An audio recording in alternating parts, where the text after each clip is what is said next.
that the entire operation to take out Osama bin Laden was orchestrated with Hillary Clinton. So Hillary Clinton goes out. She sends out SEAL Team 6. They don't tell Obama. They say, Obama, you're going to have to deal with this because they've been hiding Osama bin Laden in Iran. And apparently, I mean, even CBS News punted a story back. And Iran knew about it. And Iran knew about it. They were hiding him there. Back in 2010, CBS News punted a story because they thought it would be harmful to Barack Obama. So it was actually known, but they dropped the ball. So what ends up happening is you have the SEAL Team 6 goes in, Hillary orders the hit, and then Iran sends Osama bin Laden down to that hideout where he was supposedly hiding, but then they switch him out last minute. Yes. SEAL Team 6 goes in there, and they kill the decoy. And now they go up in the air. They finish their mission, but now they all know that they didn't kill Osama bin Laden. But America, everyone's celebrating in front of the White House that very moment. So now you've got a serious problem on your hands. And Iran says, guess what? We're going to tell the world that you lied to your people unless you send us the money. Is that basically what we're talking about in a nutshell here? In a nutshell, that's exactly what happened. And the implications of this, the administration in cohorts with Iran protecting bin Laden. And I have to say, I just heard the audio clip this morning of a congressman. He will be named. I won't name his name right now. Who is not a good guy. Who is on these audio tapes with Alan talking about, well, let's hold off killing Osama bin Laden until the time is right, so we can use him as a trophy. The word trophy wasn't used. You heard a congressman say that. Yes, I did. I heard it. I don't have the file. They have it. It's being released. It's given to the congressman last night. Media has it as well. They're hopefully soon they'll release it. But I heard this. I heard that on the audio that they said, hold Osama until we're ready. And then what happened was Iran last second, like you were saying, last minute decided to take Osama out. And so there was a decoy, a double, whatever it was. When the SEAL Team 6 team came in to kill Osama, they had direct orders not to take the body back home. You saw with Saddam Hussein, it was all over the place. His pictures were everywhere. They took the body, they did a DNA test, confirmed it was Saddam Hussein. But with bin Laden, it was never happened. It never happened. They told them to basically throw his body parts over the mountains, which in the news media, they said it wasn't, they dropped his body in the water, which by the way is haram, which Alan explains, having lived in the Middle East over 20 years. He said that's haram. When you bury a Muslim, you bury them in the ground and their head faces Mecca. There is no way that they would ever, as a Muslim, and John Brennan being director of the CIA would know that because he's Muslim himself, he would know not to ask them to drop it off over the mountains. So the Navy, the SEAL Team 6 knew what was going on, and I'm sure they knew they were in big trouble, and obviously they were all slaughtered and all left to die by this by Obama administration. And what happened, like you said, Iran on audio tapes, it's going to come out, of making deals with the Obama administration and Joe Biden's administration saying, if you do not send us $152 billion, we will release this information and you will not get reelected. So what did Obama do? You mentioned that money, but I also heard Perot say there was $2 billion that was also earmarked. So I don't mean to interrupt you, but please continue. No, that's exactly what I was going to get to. Exactly. So there was $2 billion in cash that was sent from America to Iran. That $2 billion on audio is recorded. I haven't heard it, but I know we have it. Is that the administration said that $2 billion cash is going to go back to the Americans, back to the politicians in order to keep their mouth shut. So they sent, $150 billion, but $2 billion in cash so it can come back and take care of the people who are keeping this massive treasonous secret. So $2 billion gets redirected of that $153 billion, gets redirected back to the United States. I can only assume that some of the people on that phone call were recipients of that dirty money, perhaps that congressman, perhaps John Brennan, Hillary Clinton. What are your thoughts? That's right. And actually, there's also a lot of documents that points Clinton Foundation with terrorism in the Middle East, and also McCain's foundation also implicated. This is explosive. And once the congressman is going to go through this evidence, there's a plethora of it. Once he realizes that this is legitimate, that this intel is coming from a source who is credible. Not only that, Gary, but there are other operatives who have confirmed this information, specifically to Charles Woods, which I'm sure the congressman will speak to as well. So the implications of this is treason. Hang them. I'm sorry, I'm a Christian, but you are treasonous traitor. Gallows, hang on the own gallows that you have set for us, our Americans. This is you. In America, we protect our military men. We protect them. We don't let them die. We don't call off search and rescues. We don't call off CCO missions to rescue them out of Benghazi. This is Hey, Charles, I didn't have a chance to tag anybody. Absolutely disgusting. And I have a feeling that the mainstream media is not going to want to cover this, but they're going to have no choice because this information is already viral. That's why we released it last night. It went viral. The American people want to know what's going on, what has happened under our noses. How I'll have to replay this one a little bit later. We want to know the truth. It's time to know the truth. And Hillary Clinton and the Obama administration have known that there is a chance that this will come out. There is a hot chance this will come out. And that is why they never wanted President Trump to win. He wasn't supposed to win, according to them. They were trying to steal it from him. That's why they're trying to impeach him. That's why they're doing anything, even crashing an economy with a pandemic, COVID, to make sure that he doesn't get reelected. He will get reelected in Jesus' name. And when these documents do come out, when the congressman asks to hold hearings, subpoenas will come out. I'm ready. I don't know if you got your popcorn ready, Gary, but I got my popcorn ready for justice in this country. This 2020 has been crazy, but hopefully it's full of justice. And I want to look at your.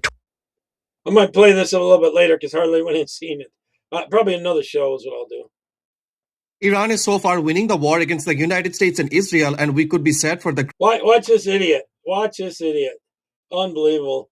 He's Iran propagandist. Iran is so far winning the war against the United States and Israel, and we could be set for the greatest military upset in history. As in their immediate retaliation, the Iranians surprised the U.S. military with their fury and became the first country ever to hit U.S. bases across 6 countries in a single day, making it the largest counterattack against the United States since World War II.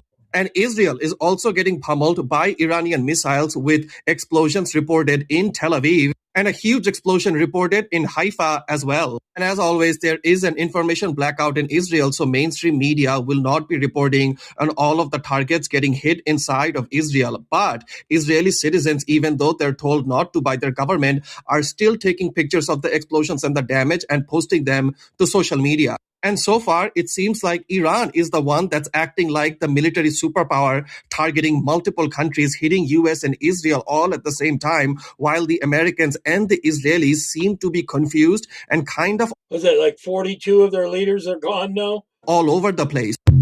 Something like that. I don't know. Pretty big idiot, if you ask me. Friday rant. This is your Friday rant. How the hell do Democrats even have a seat at any table except the bad kids table at Thanksgiving? How do they even have a place in American conversation right now? Literally, I'm going to start with this. Running really late. Had a lot going on. Y'all bastards are the ones responsible for Charlie Kirk being murdered on live TV. You sons of bitches. We haven't forgotten about that. Y'all are the ones responsible for that. Y'all have absolutely no plan for American citizens and American taxpayers. You know how I know? Oh, I can just go back 2 nights ago and look at the State of the Union when President Trump asked nicely for y'all stankin' jackasses to stand up and say that you support American citizens over illegal aliens. Every last one of you sat down and did nothing. You farted in your chairs and did nothing. You said nothing. You refuse to stand for true American heroes. You refused. But yet you want to get reelected in American cities, serving American constituents. Your only thin-veiled argument with opposing the Save America Act is, voter ID is racist. Everything to y'all is racist. That's why I mock you with That's supposed to shut you up by just calling you a racist, and that's supposed to shut you up. saying racism. Milk is racist. Eggs, white eggs are racist. Everything, math is racist. Hell, Pete Buttigieg, who was the transportation secretary, said, highways are fucking racist.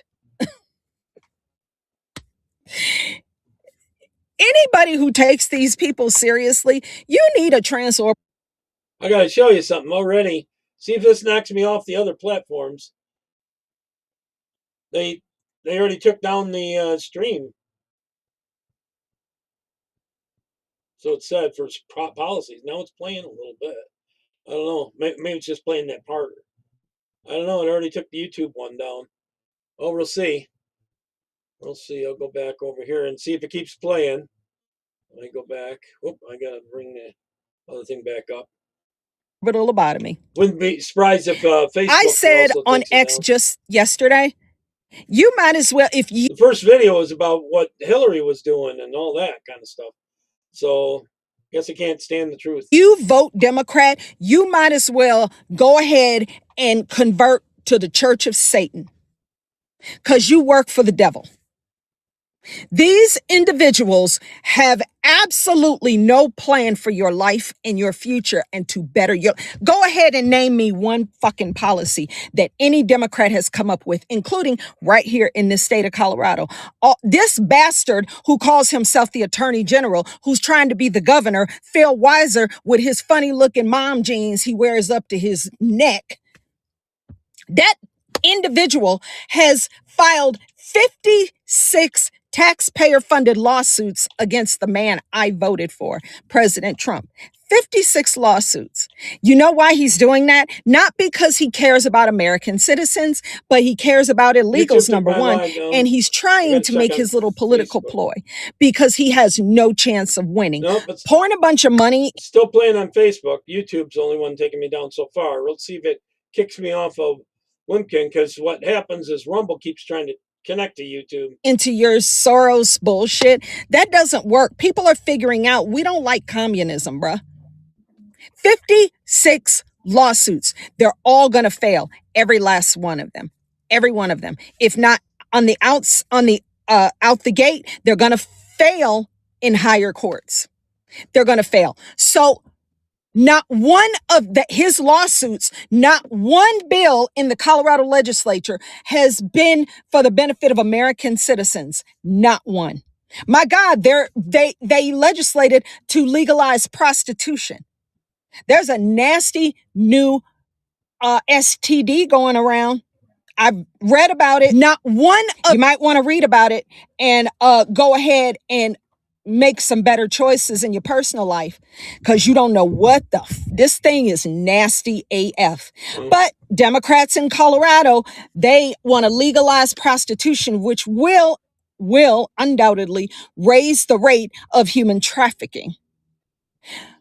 Democrats have nothing to offer you. Not one of them has given a plan, even though they say they have one. They have not come out with a plan. President Trump has come out with a plan for foreign dealings with foreign countries. Now YouTube's telling me it's putting it back up. Isn't it strange? It's strange. They took it down for about a minute and a half. They cut out that part. A national plan and an international plan. Like line items. Line items. This is what I'm going to do. You can pretty much go through the list and check most of them off because he's already doing it. Energy dominance, economic prosperity for American citizens, illegal aliens being deported because they've taken up too much room and spending up too much money. Medical, healthcare. He's got Trump RX. Thanks, So you can Charles. save 1,000% on your prescriptions. There is proof already of people saving thousands of dollars on their prescriptions. Trump accounts, newborn American babies, Americans only, sorry, no illegals, no illegals. American citizens who are born between 1 January and 31 December 2028. You got $1,000 out the gate. You got the Dells, DELL, that beautiful couple. They are contributing to American babies as well. You got policy after policy after policy that benefits American citizens. Name me one policy that the Democrats are coming up with besides get Trump. Just remove Trump and we'll figure out the rest. Well, in Virginia and New York City, they're getting their higher taxes. That's a policy. That's all you got? That's all you got after the last 4 years of you committing economic Armageddon on American citizens and spending $3 trillion on illegals? Your only solution is get Trump out. How does that pay my damn bills? How can I pay my bills with get Trump? Y'all are freaking psychotic, bro. Y'all are psychotic. And anybody who votes for them, you're psychotic. We are going to have our golden age. And this is the 250th anniversary of my country, 'tis of thee. And you're not going to ruin it for me with your bullshit. Vote accordingly in November and remove these people from power. We already saw what they did with it, and it never benefited us. It never has. It never will. They have no plan for your future. They have no plan to help you get a house. They have no plan to help you keep your house. They have no plan to help keep foreign illegals out of here and terrorists out of here. They have no plan. None. Just get Trump. That's it. That ain't enough. Matter of fact, that ain't shit. Miss me with all that. Sorry about her language. When you talk to her, she's really nice, actually, though. Let me tell you that nothing makes me happier than my mother telling me that her family members back in Iran are saying that everyone in the country is renouncing Islam, and they're literally demanding that Islam be erased from the country, and they want no part of it. They're saying, go back to the Arab nations that you come from. They want everything that has to do with Islam gone. They want to wash it away from the country of Iran. And that makes me happy. That makes me very fucking happy. We need that here, I tell you that. An illegal alien with more than 30 prior arrests just stabbed an American woman to death at a bus stop in Fairfax County, Virginia. And in case you didn't hear me the first time, I said an illegal alien with more than 30 prior arrests. Abdul Jallo is an illegal alien from Sierra Leone who's been living in the United States for nearly 15 years. He has a final order of removal dating back to 2020. Since he came here illegally in 2012, he's been arrested more than 30 times for crimes including, and hang on here, malicious wounding, forcible rape, assault, identity theft, contributing to the delinquency of a minor, and pickpocketing. In 2023, he stabbed a 73-year-old man so forcefully that the knife broke. In fact, 5 different stabbings have been tied to this guy. And yet somehow he continued to be released back onto the streets of the United States despite being a violent felon with no legal right to be here. Then last Monday, about 3 weeks after Virginia's new Democrat governor ended the state's cooperation with ICE to detain criminal aliens, this guy randomly stabbed 41-year-old Stephanie Minter after they both got off a bus in Fairfax County. And nobody knew about it because there were 0 national news stories about this. And then the very next day, Democrats in Congress refused to stand when President Trump said that Congress's first priority should be protecting Americans over illegal aliens who violate our laws and victimize our people, because they do not care about Stephanie Minter any more than they cared about Jocelyn Nungaray or Rachel Morin or Laken Riley. And they sure as heck don't care about you. That's true. Well, this is the one I was trying to find the other day. A lot of these Iranians are going to church here in America. They were forced to be Muslim over there, and they really weren't.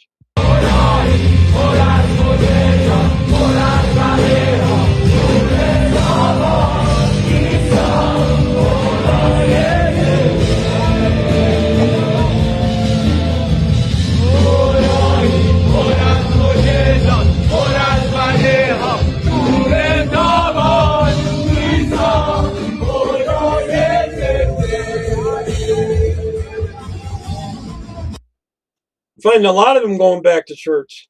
A lot of them. One of the dumbest arguments you can be making is that President Trump is conducting an unconstitutional, unauthorized, and illegal war against Iran. Check out the 1973 War Powers Act. It clearly allows the president to initiate military action even without a congressional authorization of war. In fact, the last time Congress even declared war was in 1942, but we as the United States have fought dozens of wars since 1942, even without congressional authorizations of war. This includes Korea in 1950, Bay of Pigs in 61, Vietnam in 64, Cambodia in 1970, Lebanon in 82, Grenada in 83, Panama in 89, Iraq in 91, Somalia in 93, Bosnia in 95, Kosovo in 99, Afghanistan in 2001, Libya in 2011, Syria in 2014, Yemen in 2015. In fact, during his presidency, it was Obama who authorized U.S. airstrikes in 7 different countries, even without congressional authorization: Afghanistan, Iraq, Libya, Pakistan, Somalia, Syria, and Yemen. President Trump doesn't require congressional approval to conduct military strikes in Iran because he has what's called Article 2 of the U.S. Constitution, which shows that as commander-in-chief of the U.S. military, he has authority to use the U.S. military to protect American interests both at home and abroad. You know who used this? President Obama in 2011. He invoked it when he killed Osama bin Laden in 2011 in Pakistan. So the president is able to strike Iran based on the War Powers Resolution Act of 1973, the 2001 Authorization for Use of Military Force, the AMUF, and bizarrely enough, Article 51 of the UN Charter, which shows that we have an inherent right of individual or collective self-defense. So you don't have to agree or like with the president's decision to conduct airstrikes in Iran, but to pretend that it's unconstitutional is simply divorced from reality. Send this to a liberal who needs to hear it. He was talking pretty fast, but yeah, it made a lot of good points there.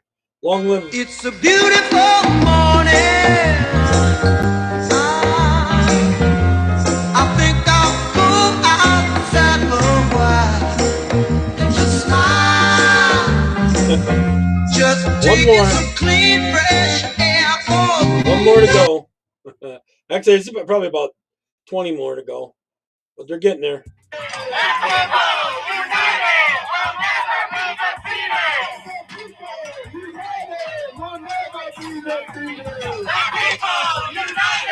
You cannot deny it. These people cannot be more retarded. We don't know why we're yelling, but we hate America.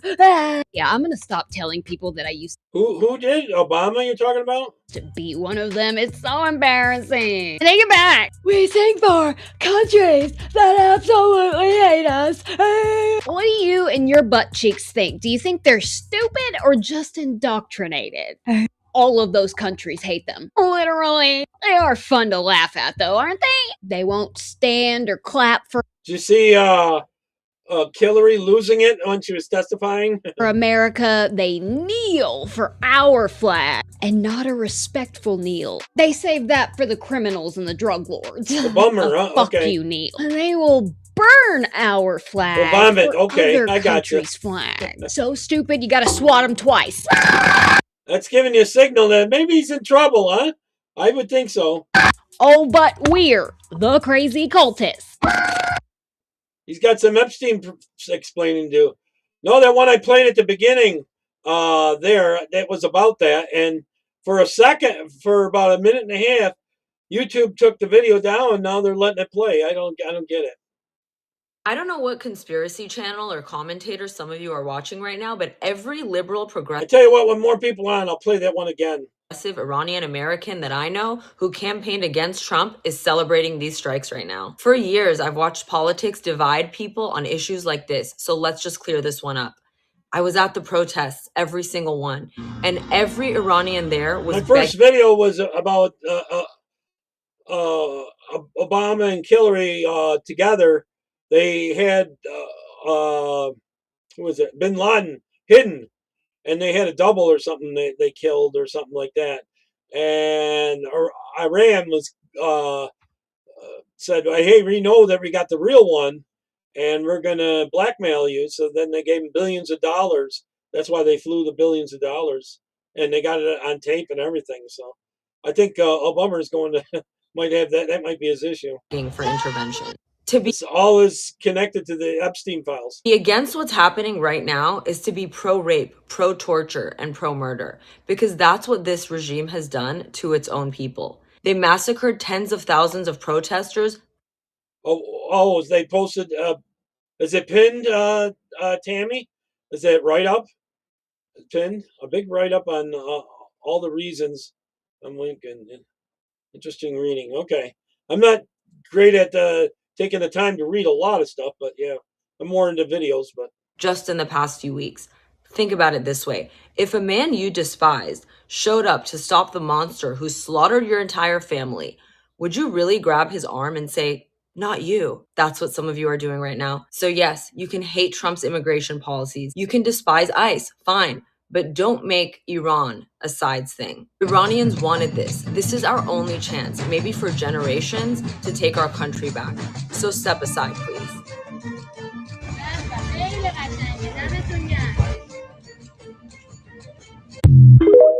get you in trouble here with the hanging thing. All right, here's a rain hit an oil tanker. I did hear that they hit an American fuel tanker thing today too.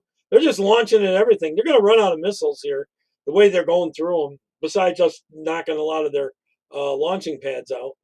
2% inside have.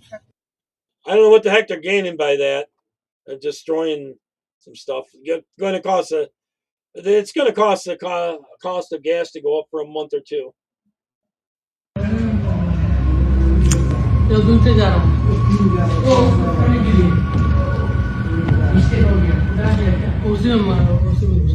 It's over Qatar, however you pronounce it.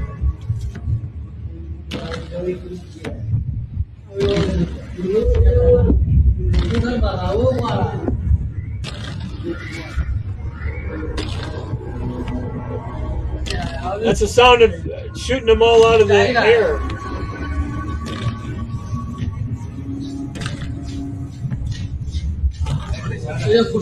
They're hitting the missiles there.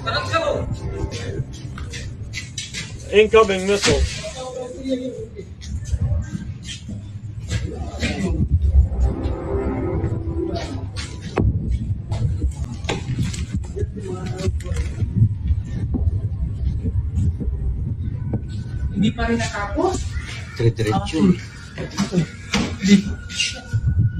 Makes for a good light show, even during the day, you know. Makes for a good light show, even during the day. All right, here's some leftists threatening or saying how they should poison the president's food. So apparently the reason why Trump eats so much McDonald's is because he's afraid of being poisoned, and he believes that it's nearly impossible for him to be poisoned with McDonald's food because it's fast food. It is incredibly easy to poison McDonald's food. I've seen it done before. I worked for McDonald's for over 10 years. And to poison Trump's McDonald's food, all you would need is access and employment at any McDonald's that fills his orders, because his orders are filled at specific McDonald's places, and his orders are marked that they're for him. Access to undetectable compounds that cause symptoms similar to food-borne illnesses, and a background in chemistry. That's all you really need. And the ability to do it very, very sneakily, because yes, while his orders are being prepared, they are being watched. But I've seen people put their own bodily fluids in McDonald's foods. Not only is it easy to do that, but it's also easy just to tamper with the entire food system if you work for a factory. She seems nice, not. That processes or produces the food that goes to McDonald's. And doing that would not only poison Trump, but everyone else. And that has happened too. Now, here's someone storming, a Somalian woman storms a junior high bus and threatens everyone to blow it up. Unbelievable.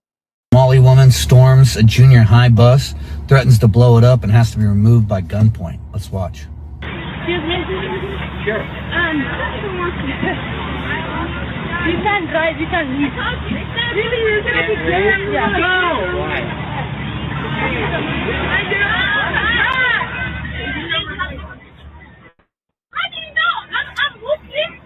Oh, it's last year. It's from last year?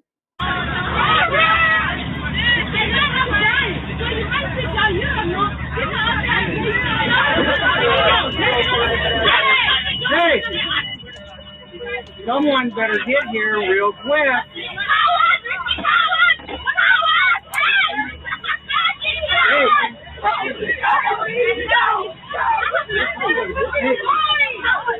I don't care what you want. I'm going to tell you right now, these are children on the bus, and you're going to ask you to get off the bus right now. I'm going to ask you once, and then I'm going to take you off the bus. If you choose not to get off the bus, I'm going to drop you right here as we stand. Do you understand that? Okay, then what I would do is back up off this bus right now. Turn around, face away from me. Right? Start backing up. Start backing up. I'm only going to tell you once. She needed to be tased. I don't care whether you're prepared to die or not. I'm not prepared to kill you. How's that? I'll be there in about 3 minutes. Well, you are people nuts and they're bothering you. So this is Eubax Gradier. You could hear her telling the cop there she's ready to go. Really? She's a Black Lives Matter activist and also a Democrat candidate in Washington State. It's found that the bulk of her campaign's funds actually came from the same individuals running fraudulent daycare centers in Minnesota. Can't make this stuff up. No wonder, huh? No wonder. Jeez. Where was I here? Okay.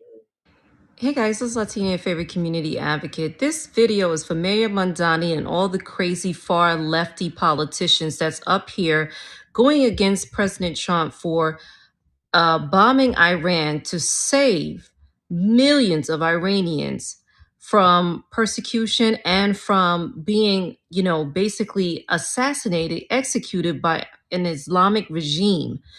Oh, you guys are on the wrong side of this. From the past. Maybe he knew it was all coming. Oh, bummers. Where was the same energy where over close to 40,000 Iranians were slaughtered by the Islamic regime and you all stayed there silent? Mandani, we all know where your loyalties lie, and that is with the Muslim Brotherhood. And I'm not afraid to say it. I'm not afraid to call a spade a spade. Sir, you are anti-American. You are all about lifting your own, and you're not about the American people. So we know the games, we know the tricks and trades, and I see a lot of people on social media dumping on their own country, the United States of America. Do you not realize how much freedom we have? You not realize how much opportunities we have that other countries would literally kill for? You have people in other countries fighting for freedom, women who are fighting for rights because they're not allowed to have an opinion in these countries. And here you all are coming here to the United States and being disrespectful and disrespecting the people that's giving you an opportunity. Make it make sense. Keep that same energy for the people who are who have been exiled and their families and loved ones have been slaughtered, literally slaughtered. And you guys kept quiet about the Christians that were killed in Nigeria. You have said nothing. I saw a post that Bill Ackman posted about politicians and leadership and the differences between the two. A majority of you on the left only care about being a politician. You don't care about what it means to be a leader. And I agree with Bill Ackman on this one. Perhaps you all should go back and check and look up the dictionary, the definition of what a politician is and what a leader is, what a leadership represents. And many of you have failed to lack that credential. You don't lack it at all. You all are not fit to be leaders in these positions. And I feel sorry for the districts that you represent, and I fear for the future of the United States of America. With that type of leadership, it's time for you guys to be voted out of office. Yeah, Charles, I've seen that. Not just Saudi, though. It's even worse in Afghanistan. It's worse. It's bad. Oh, let me finish that one. Oh, that was the tail end of that anyways. All right, let me grab the next one. But why did the Iranian air defenses fail to activate? Well, to put it simply, the US military operates in a completely different league.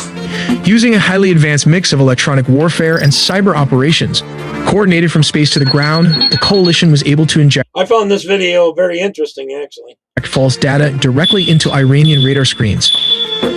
Top-tier Iranian air defense systems, like their homegrown Baver and their Russian-supplied batteries, were absolutely overwhelmed by this electronic assault.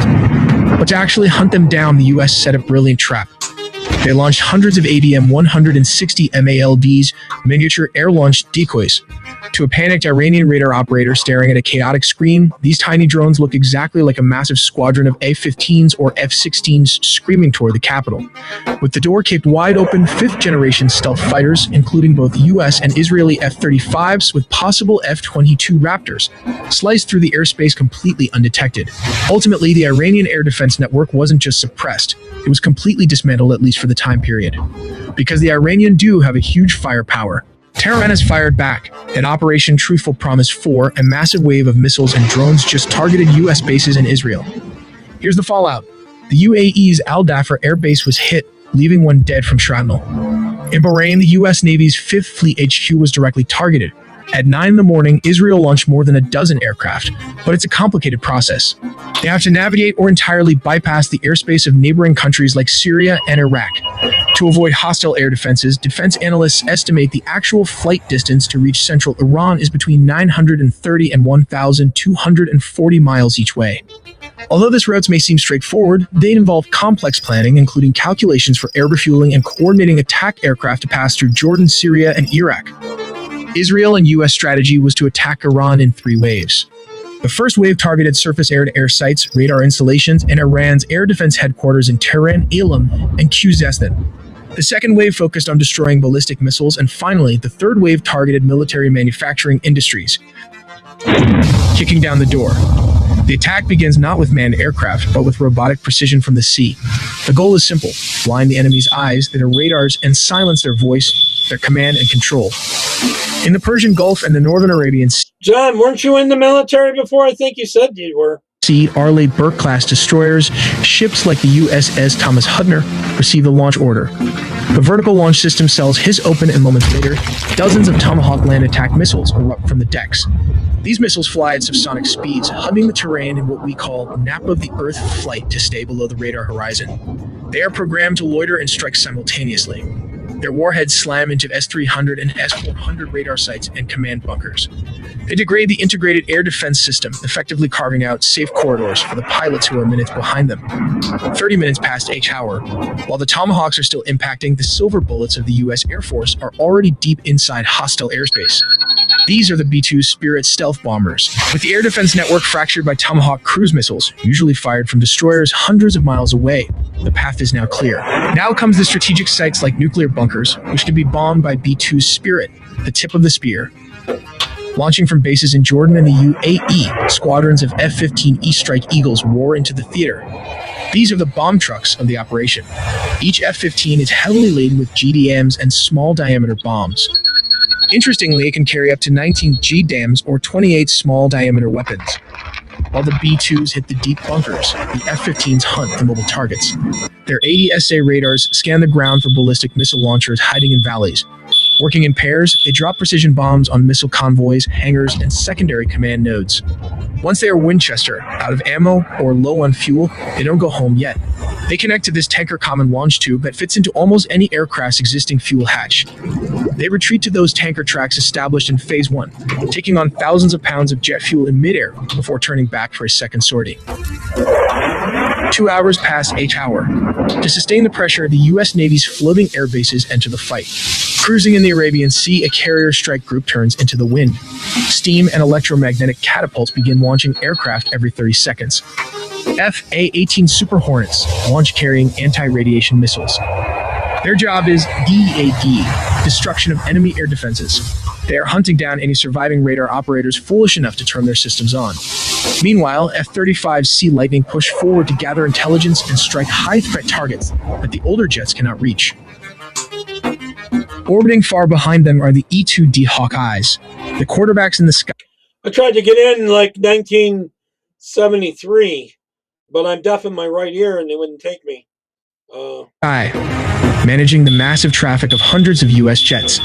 By sunrise, the first wave is over. I bet you it's changed a lot since then. The eyes of the enemy air defense have been blinded by Tomahawks.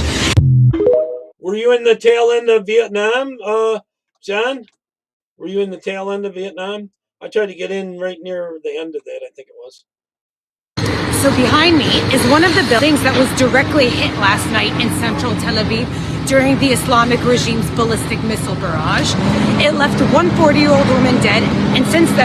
Yeah, but they're just indiscriminately bombing. They're not aiming at any particular thing, other than generally in the country. More civilian buildings have been impacted by these ballistic missiles, and at least... I don't know that any military targets are being taken out. 6 people have been killed. The regime in Iran has vowed to double down on its attacks, and U.S. President Donald Trump warned that should they follow through on this, they will be hit like never before. You can also see here behind me a cafe that was completely destroyed. While the future remains uncertain, one thing is abundantly clear. The regime in Iran is trying to attack as many civilians as possible. This is a regime that has vowed to destroy Israel and is responsible for the death of countless Americans. The U.S. and Israel both have a responsibility to defend their nations from this tyrannical regime and to free the entire region from their genocidal ambitions. Oh, to Korea, huh? Korea would have been over. Oh no, that was just starting. It was a 2-year. Did you serve in Korea? No, well, Korea was before Vietnam, right? Yeah, Korea was before Vietnam. That's right, because it would have been in 51. So you were part of protecting South Korea.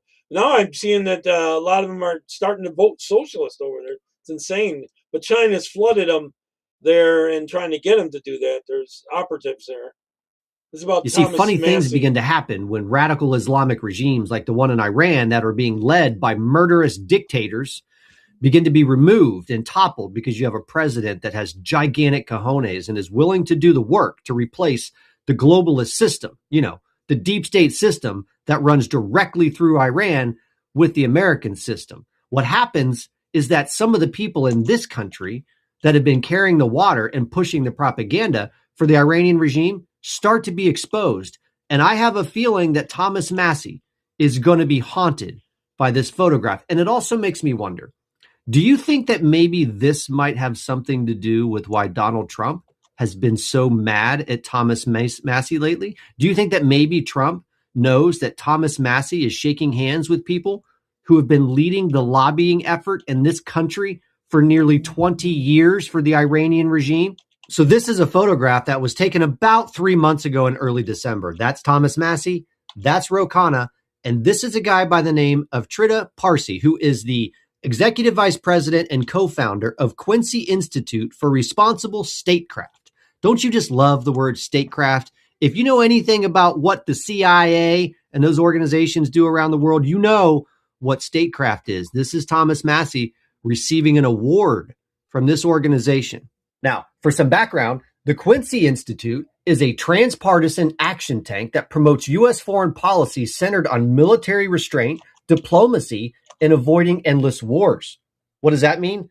Well, basically, they help to keep murderous thugs and dictators in power much longer than they should by encouraging our government to play nice with them. But you see, the thing is, QI, or Quincy Institute for Responsible Statecraft, didn't start until 2019 because Trita Parsi was involved with another organization for about 16 years prior to that, an organization called the NIAC. And you can think of the NIAC, the National Iranian American Council, kind of like AIPAC for Iran. It's a lobbying organization that many people have for a long time believed was in fact the regime's lobbying group in the United States. In fact, U.S. lawmakers and conservative, neoconservative outlets, a whole bunch of people encouraged the Department of Justice back in 2020 to open a FARA investigation because of the amplification of regime propaganda. That's what those guys were doing.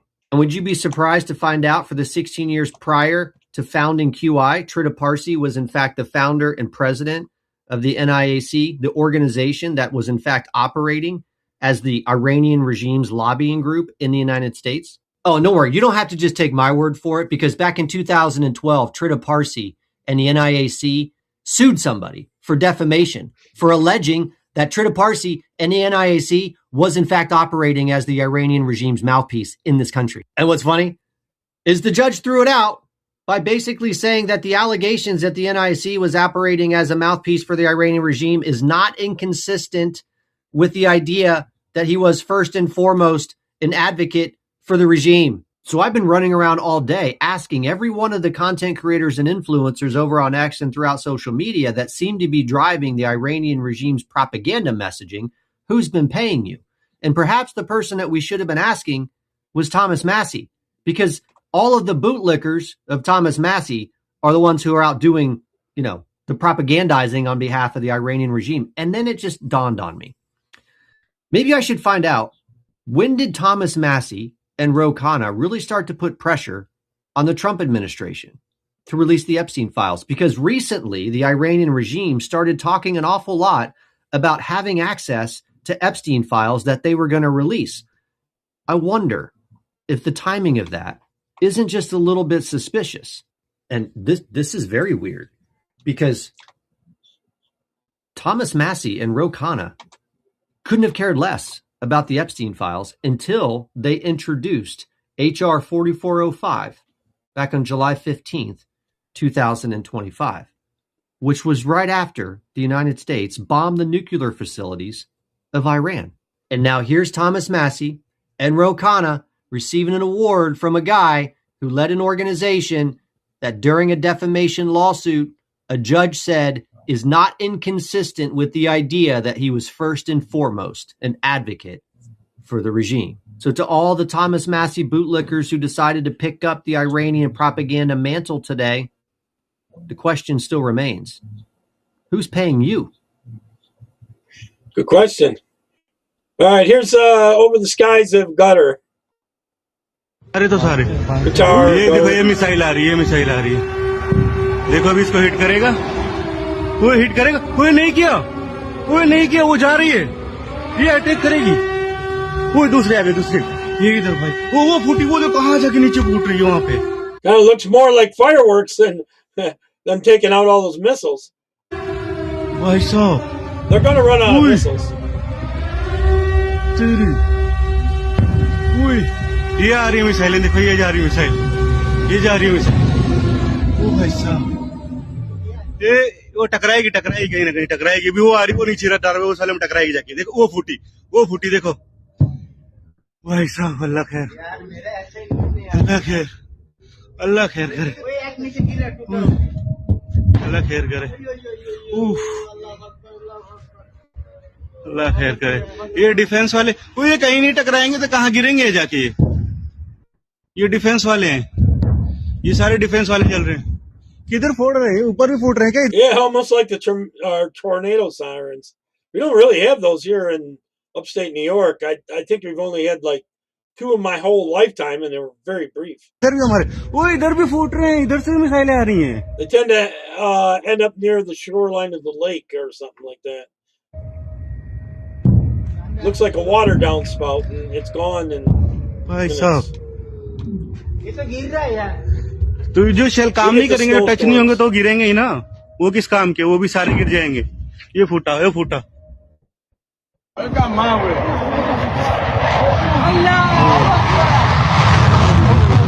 Bottle rockets, and they're able to shoot something down to make it look like they were shooting stuff down. Oh, okay. Maybe, I don't know. If it's on the radar, it would have to be something bigger, I would think. I don't know.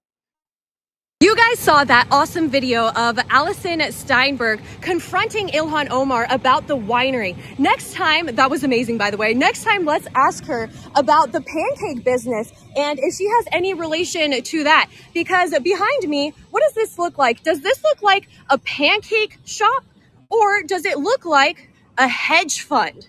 Are we going to see trading screens in there, or are we going to see advertisements for pancakes? Because Ilhan Omar's winery doesn't exist, yet for some reason, she thinks that it's valued at $5 million. Their Rose Lake Capital firm that doesn't have any registration, doesn't have any clients, but there's a handful of those out there, John. One client had a business registered here. Sometimes it's hard to tell what's real and what's not, really. With the help of William C. Cameron Morton, they opened up Camshaft Capital here, and that was so that he could transfer $533 million here. Yeah, one of the school things, blow up things was fake. It was an old one. And the new one that they have of the blowing down, they had to admit that, whoops, it was our own missile that malfunctioned or something. It and then send it back to himself. So my question is, why is Rose Lake Capital helping people hide money? That $11 million came from the 533 misappropriated $1 million funds, right? William Haler was going on flights to Dubai, at Baiju's house. So how is it that he wouldn't know? When you guys look inside, there's people sitting down eating pancakes. They're not trading here. This is not a New York suite, right? So what is going on? How come Ilhan Omar is worth so much money? And how come they were working with a guy that was hiding hundreds of millions of dollars? Something is telling me that there is more here that we are missing, because we are intelligent people. We know what a winery looks like. We know what a pancake shop looks like. We know what hedge fund places look like. We know what consulting places look like. This just proves that the government doesn't seem to be able to do anything right. They are trying to trick people into believing that you can get something for nothing, that you can make millions of dollars by not actually producing, by having charities that don't do anything, that just go to people's salaries. Enough is enough. The taxpayers are tired. I'll say we are.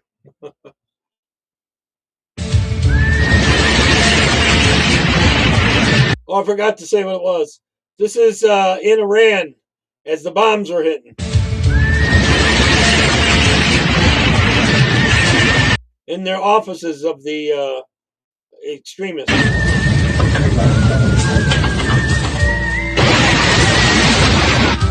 We're gone quick. Bye-bye. I guess that knocks out their communications a little bit. Here's another one about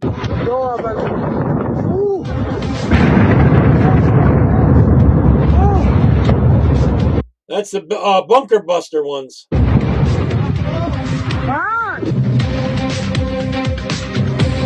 إسرائيل تشن هجوما واسع النطاق على إيران وتدمر مفاعلات نووية ومواقع تصنيع وتخزين صواريخ باليستية. All right, this lady, totally normal. This is an Asian lady. There's something wrong with her. Watch this. It's kicking dogs, and now she's assaulting me. I'm assaulting you. Yes, you're assaulting me. Look at this. Look at this. Now you're hitting me. Trying to pull the dog away from him, and it's been kicking the guy's dog. Are you after you kick my dog? Are you gonna hit me? She's the witness. Are you gonna hit me? No. Are you gonna fucking hit me? No, I'm not.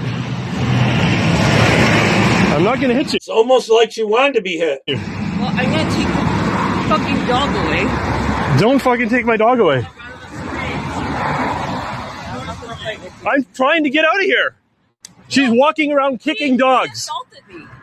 She's walking around kicking dogs. Look, I can't even get out of here. And she just kicked him again. You don't like being recorded? As you're punching me? She's walking around. I know at times I get fooled by whether they're real or not videos. Ask her. I don't think. Sometimes it takes a while to figure it out. You punched me. Like, I didn't even talk to you. You know what? Get lost. Seriously, you get get out lost. of here. I live here. You get out of here.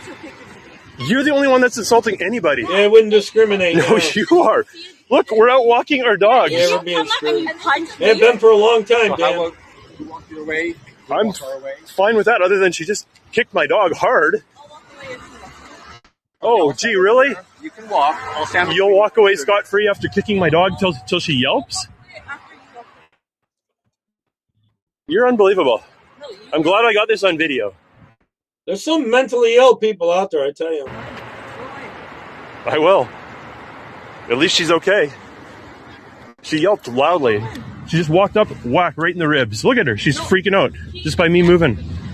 Oh, give me a break. Okay. I'm walking my dog. Why would I assault you? Why is there people like that? He's just fucking saying that to Oh. Did she not walk up on you like... punch me, so I don't... She walks up and punches. Do you know her? No, I don't know her either. I didn't even talk to you. This is two people walking their dogs. Let's walk back here. Okay, you know what? You know what? You walk down that way. Look at, my dog is shaking.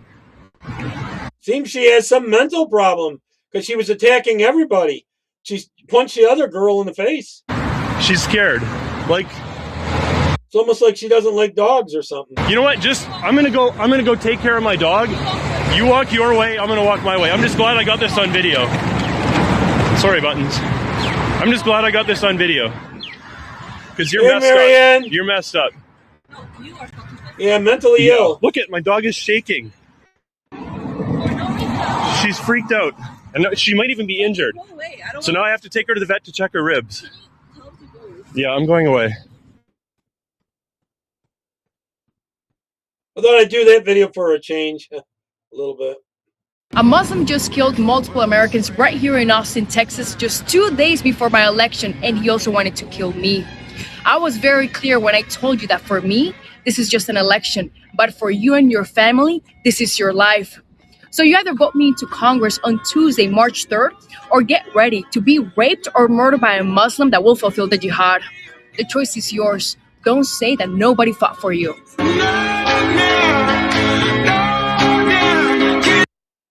What's the message to Iran? Don't. Is anybody in the chat in her district, by the way?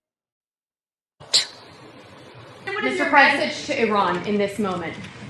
Don't. I'm going to bomb the shit out of them. It's true. I don't care. I don't care. Says it like it is, I guess.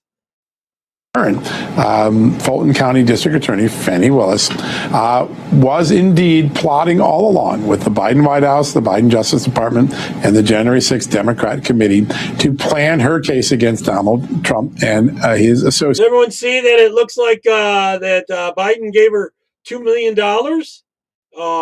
so she would do it? It's those who were involved in protesting election results. Now, we all think in America we have protection from double jeopardy, meaning we're not going to be prosecuted twice for the same crimes. But what you see in the new documents that Just the News obtained with the help of the America First Legal Institute, tremendous public interest law firm, we spent 3 years fighting for these documents. Fannie Willis claimed they were privileged, claimed they should be redacted, claimed we weren't entitled. We ultimately won them, 8,000 pages in all. You got to see them this morning. Is that the Biden White House worked with Fannie Willis and said, listen, we'll pierce President Trump's executive privilege. You can have anything you want. Now, that's very rare. Executive privilege is almost never pierced for a state prosecution or state civil case. Secondly, the Justice Department said, you want access to our people? No problem. We'll sign 2 agreements and allow you to get our best people to testify before your state grand jury. Then the January 6th committee said, come on down, get any documents you want, any videos you want. We'll help you make the case. That happens. Then, as you're going to learn tomorrow, Fannie Willis's office was offered a grant. Literally, the Justice Department said, hey, just apply for this grant. We'll give it to you as a sole source. All right, so some money is exchanging during the same time frame. And then Jack Smith brings his federal case against Donald Trump. And then right after it, Fannie Willis, just a few weeks later, brings a state case, basically double jeopardizing Donald Trump and all of his colleagues in these cases, double draining the legal resources and the reputational stock that those people had by twice indicting them, and then creating a dual-barreled investigation and prosecution. Now, at the end of the day, both cases ended up getting dismissed, as you know. But millions of dollars in legal bills were spent, reputations were ruined, and now we're seeing a triple-headed siren Lock them both working up, together. yeah. Congressional Democrats, Justice Department, and White House under Biden working with a Democrat prosecutor in Georgia to create that scenario. Pretty significant. Yeah, I used to listen to Wendy Bell quite a bit. She used to be on this platform, but she don't seem to be on here anymore. We're getting serious stuff. All right, this is an F-16, I think it is. Watch this badass, I should say. Take on a lot of rockets that are being shot at it. They keep trying to shoot this F-16 down. Watch how it handles it.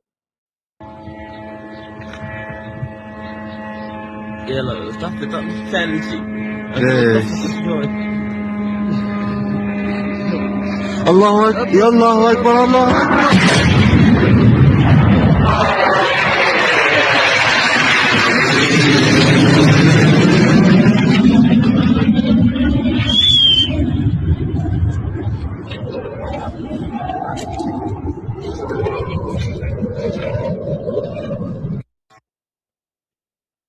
Look out in Oregon what the taxpayers are dealing with out there. Portland taxpayers, $13 million a year Oregon, of your Portland. hard-earned money went to Sunstone Way for homeless shelters. But instead of beds and housing, it went to this.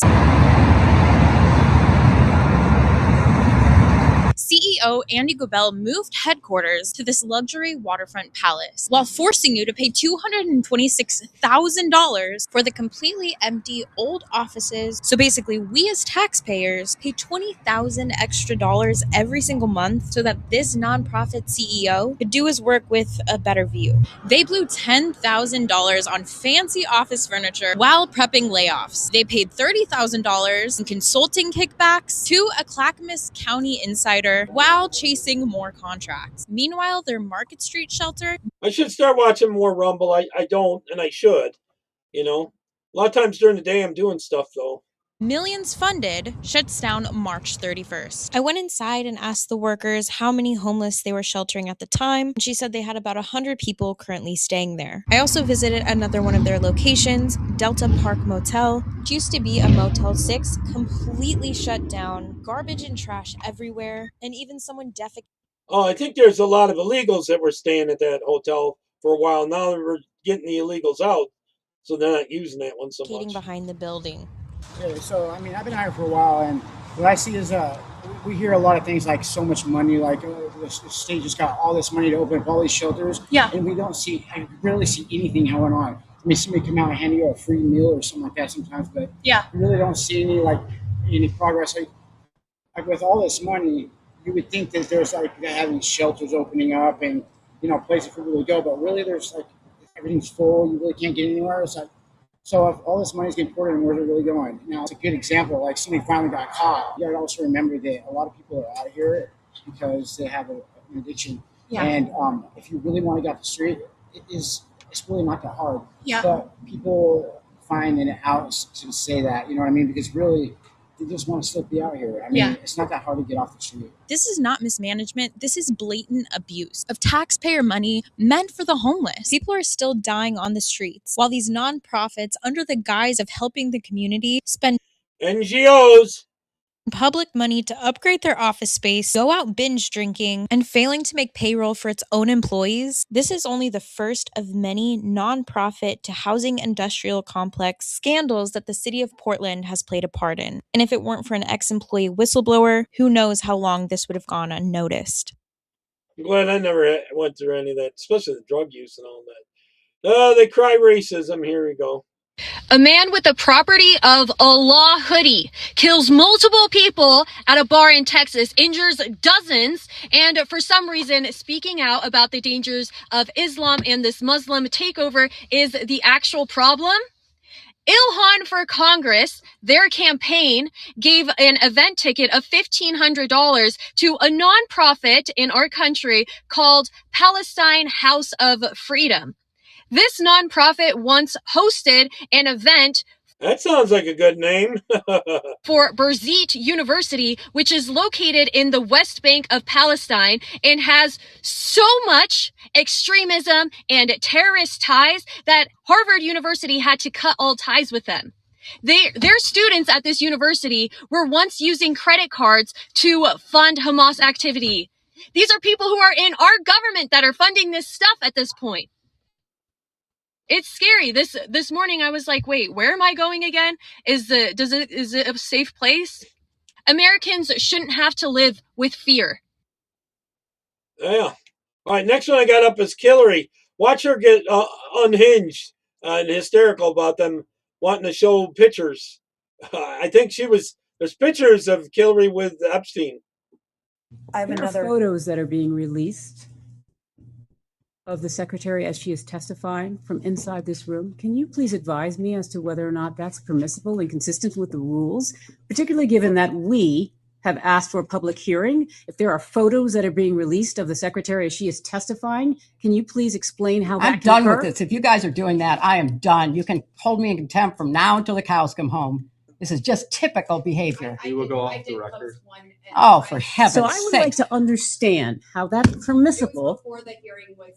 It doesn't matter. We all are abiding by the same rules. I will take that down. Yeah, So well. I would like to take a break at this moment. Yeah, I'd like to have I'm a done conversation. for now. Go off the record. Go off the record. Here's a good one. I like this. Are you aware that we are sending $40 million a week to the Taliban? Yes, sir. Can you name other instances of foreign aid going to terrorist organizations? We have assisted Al-Shabaab in Somalia. There's been instances of the Hamzi network in Sudan, Hamas, Islamic Jihad. Assisted? Hezbollah, Kataiba Hezbollah, Hayat Tahrir al-Shams in Syria. Dozens of terror organizations have received indirect assistance from U.S. foreign aid. Exactly, Heather.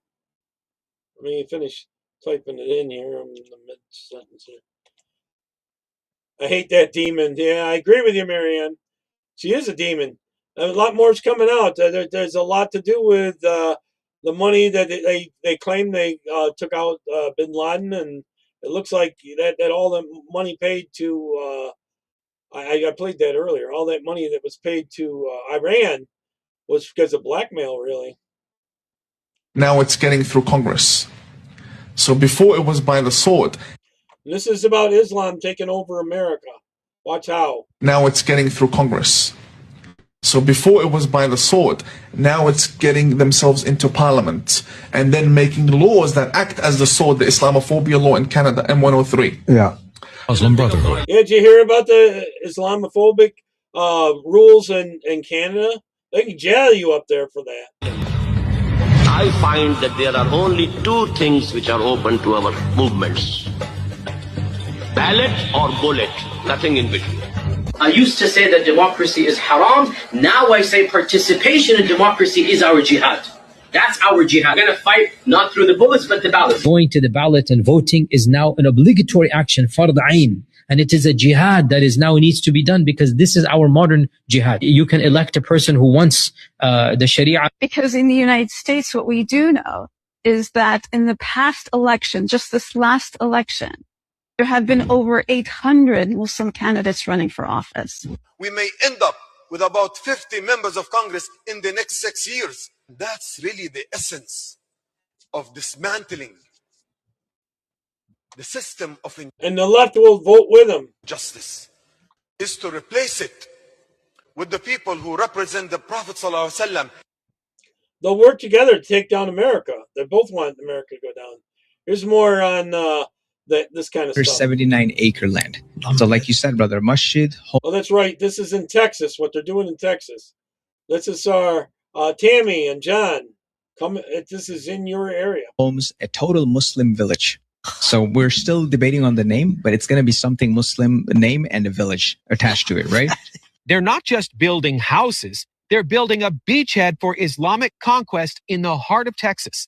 Epic City, which stands for East Plano Islamic Center, is a 279-acre development outside Dallas. Of the streets, Khalid ibn al-Walid, Tariq bin Ziyad, like all the great conquerors. Like people need to Google those conquerors and know like what are we made of. Yeah, Google Tariq bin Ziyad. Tariq bin Ziyad is a Muslim commander who invaded Spain and conquered Christian land. And they want to name American streets after him. Here they are bragging again about a legal ordinance forcing 75% of homeowners' fees to support Masjid, the mosque, knowing Christians won't want any part of it. So that service fee will put there 75% of the service fee you're paying goes to the masjid. Hey, this is the law. One of the laws being your yearly contribution. So we're going to pay taxes to them to support them growing Islam even bigger. 75% of it goes to support the masjid. People keep saying, bro, these Muslims are taking over. Man, if you keep saying it, yes, I'm actually going to do it. Comes over to the USA. Starts naming streets. Stop naming streets after Islamic conqueror. We 6.8 million we raised in 40 minutes. This is what you make John Smith do when you got the money. Welcome to Irving, Texas, and we are entering a very interesting community, a community made up of Muslims, a community where the street names are all Muslims. This is the Valencia State's Mahmoud Egal Drive. Check this out later. They're all very nice places. Ladies and gentlemen, only in Dallas, Texas, where you will see these homes where not even the people inside are Muslim, but actually, look at the street names, Mahmoud. the name of the streets are Muslim. Amal Saleh Drive. Why? What have these people done to America? How are they getting streets named after them? How? Check out these homes. We are looking at these homes here in Irving, Texas. There's another brother. Assalamu alaikum, brother. MashaAllah, MashaAllah. This is this before. You got to see this. Assalamu alaikum wa rahmatullahi wa barakatuh. Brothers and sisters, I'm sure many of you have heard of the amazing project that we're doing known as Epic Cities. We are, alhamdulillah, constructing an entire city half an hour from downtown Dallas, literally. I know, Heather, I live in upstate New York. It makes me sick. It really has to do with letting them in the country constantly. The open borders. 30 minutes from our own Plano Masjid over here. It's going to be a city of over 1,000 people. Alhamdulillah, we launched this website last year and we sold the entire Alhamdulillah. phase 1 within days. Because of the demand, we are now opening up Epic. How do they get permits so fast to do this stuff? Anyone else does it takes years. Ranches. Epic Ranches is an exclusive opportunity for those who want to be. Oh, that's right. They grease their palms.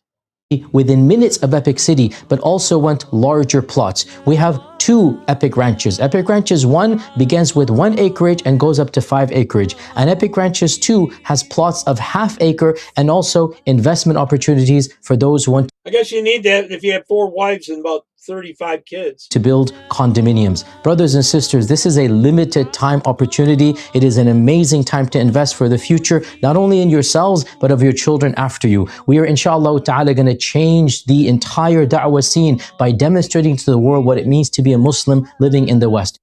Bring about a revolution. If every one of us, brothers and sisters, we are in this audience over 10,000. If every one of us made it our goal that I'm going to change the minds of 10 people, 10 people, I'm going to change the minds of 10 of my colleagues, 10. You can go pee up a rope and trying to change my mind. 10 of my friends, 10 of the people I associate with in the next year. That would automatically mean 100,000 people are now seeing the world from a different perspective. If all the Muslims of America did the same thing, what would happen? We would literally bring about a political and cultural revolution. This is our job in this country. All right. Whoa. Yeah. No words. No words. How bad it is. And they're advertising that, and they're bringing more in. All right, now the people have taken over the streets of Iran, and they're going after the ones that used to oppress them. They're starting to beat the crap out of them. They're beating up the Islamic extremists is what they're doing. We need probably eventually need that here in America. Watch this.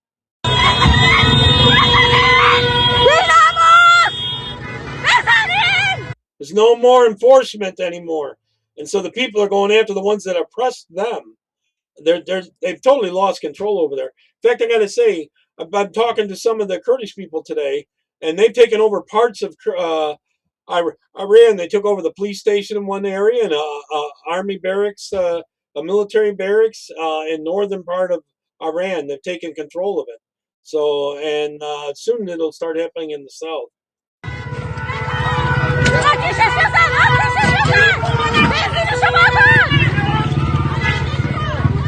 Hey, Pat.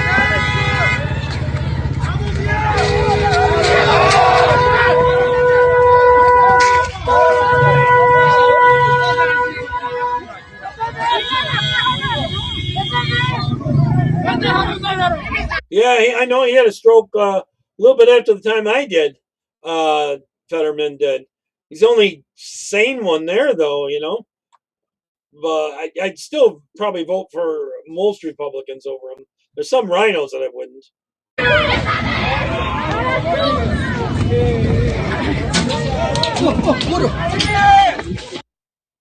Getting called 15 minutes.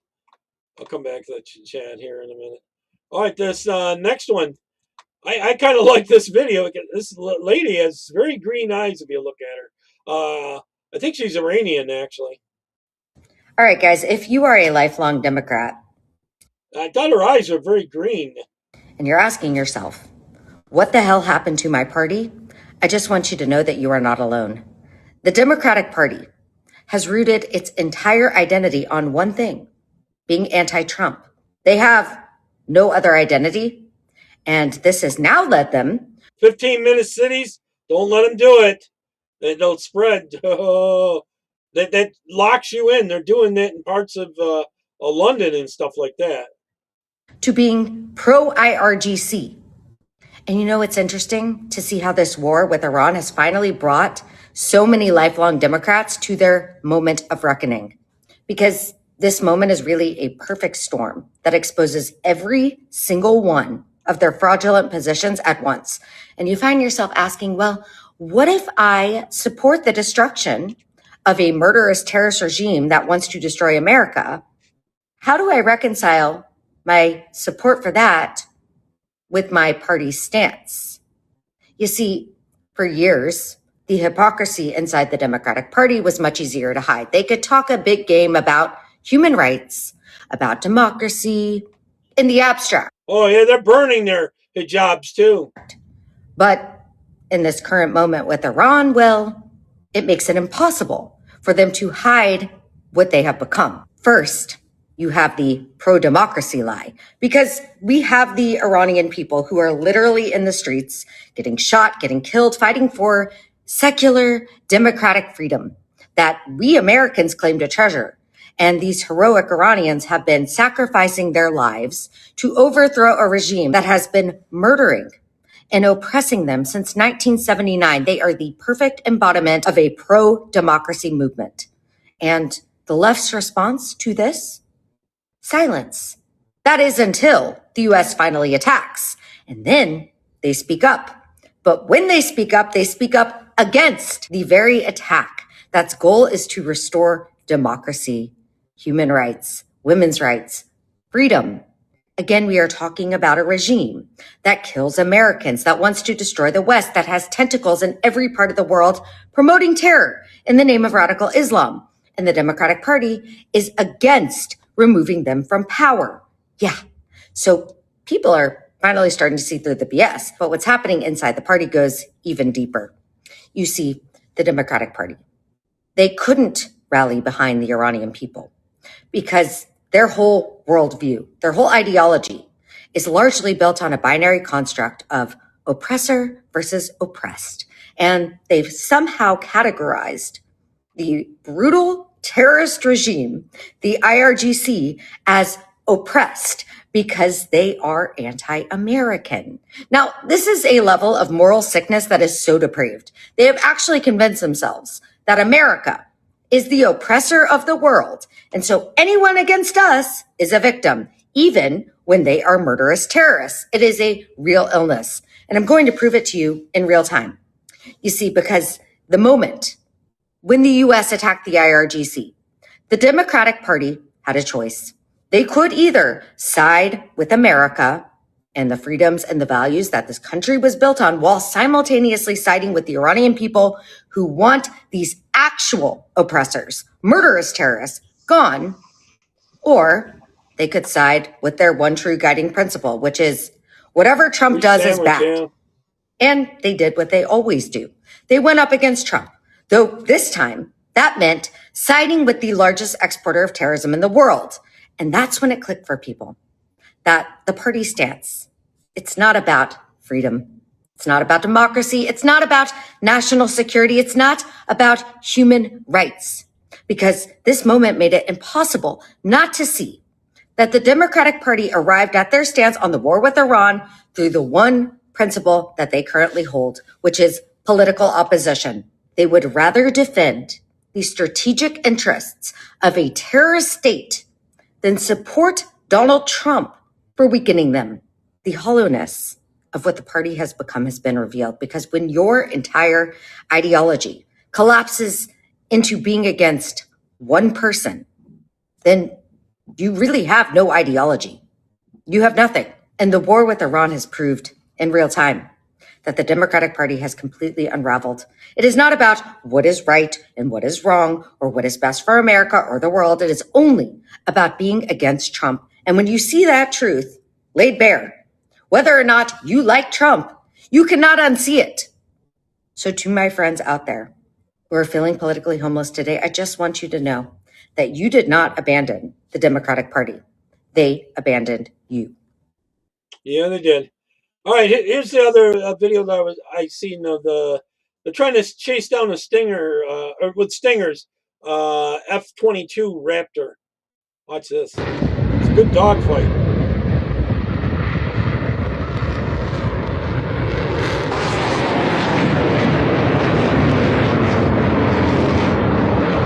The pilot's pretty good.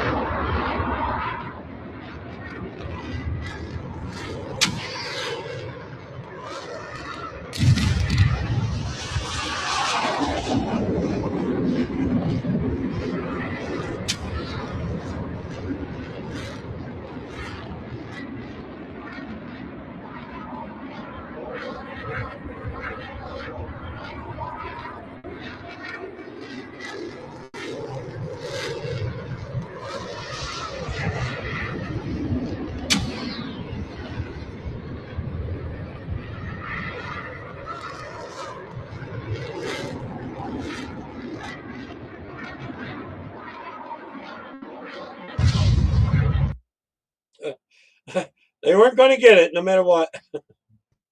Hey, my name is Jason Bartlett. I'm a 39-year-old white South African living in the United States of America. I moved here legally because I respect your process of immigration. Now, I have to tell you something as a warning, because in America, the word diversity is being thrown around and being said that diversity is your biggest strength. Ladies and gentlemen, that is a lie. Your culture in America and your way of life in America is under attack. What I'm about to tell you is something I've lived through, not something I've heard, something I've seen with my own eyes. Diversity does not mean eating Chinese food and everyone getting along, eating Mexican food and everyone... A lot of the Arab states are going to help now. ...getting along and everyone is happy. That's not what it means. Diversity means you have to change your way of life and your style of life and your religion because it offends others. Means you cannot read the Bible in schools anymore because it offends a Muslim. It means you change a beautiful rainbow created by God into a transgender and queer flag. It means that your 6-foot privacy fence now has to become a 8-foot security fence. It means you have to change the way you live, your culture. We need that SAFE Act so they can't cheat in the midterms. Your religion and your way of life. I am warning you, as a friend and an ally of the United States of America, someone that has the same morals and values, someone who values freedom, someone who values my culture that goes out and works, goes home and starts a family. I'm warning you, diversity is not your strength. It is a weakness, because the people that are flooding into your country do not support your morals. They do not support your way of life. They do not support your government. They're here to leech off of you. And they use your generosity and your kindness to hurt you. Look at Austin, Texas. Look at the things that are going on in America. Please, I'm begging you, be careful and vigilant of who you invite into your country. Amen on that. You know, they're using diversity to take down America. That's what they're trying to do. All right. This lady has a way, she's telling us the way to stop Sharia law happening in the United States, a legal way. But what my book does, well, first, all right, I was trying to reach politicians privately. I was writing to them because it all made sense to me how we could easily do this with some simple legislation. And that is that you don't define religion, but what you do is you establish a threshold. So you have to meet that threshold. So like when you go to university, you have to pass some certain exams or you don't get in. You don't get that privilege. And the same thing has to be done with belief systems, or in France with laïcité, with organizations, that it meets a certain threshold. And that threshold needs to be established so that it's consistent with the Universal Declaration of Human Rights is one possibility, or with your constitution. Now, Islam's foundational teaching is the antithesis of both the Universal Declaration of Human Rights and the US Constitution. So if you establish a threshold that says you need to be consistent with it, and you have all belief systems have to pass the same thing, okay? So it's fair to all. The only one that is going to fail is Islam. And that is not a failure on the part of the US or any other country that implements this. This is a failure on the part of Islam. It's the only one. No other belief system kills apostates.